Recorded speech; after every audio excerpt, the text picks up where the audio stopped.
The mood in the country around this issue is a mix between total despair and rising anger. And I would say this, that without action, without somehow the contract between the government and the people being renewed, without some trust coming back, then I fear deeply that that anger will grow.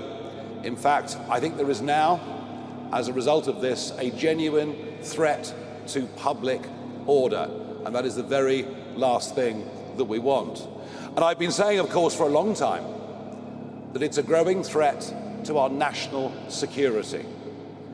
And we've seen just recently some arrests made of people that came by boat, and they are suspected of being involved in some form of terrorism. Huge numbers of undocumented young males who throw their passports and iPhone into the English Channel when they get to the 12-mile line, something that I've been out and filmed. These huge numbers of people do constitute a threat. And I suppose the growing anger in the country over the course of the last few weeks is a cultural one, in the sense that many of these young men come from countries in which women aren't even second-class citizens.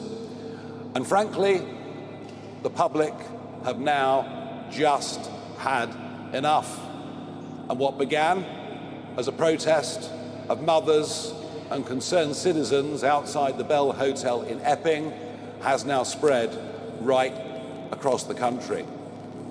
And all of it really poses one big fundamental question. Whose side are you on? Are you on the side of women and children being safe on our streets? Or are you on the side of outdated international treaties backed up by a series of dubious courts? Does it bother me? Of course it bothers me, but what really bothers me is what is happening on the streets of our country. What really bothers me is what is happening to British citizens. What really bothers me is, and you've seen this from the Bell Hotel onwards, the growing concern with justifiable evidence that women and girls are far less safe on the streets than they were before this began. So it's all about whose side are you on? Whose side are you on? Are you on the side of the British people or international treaties?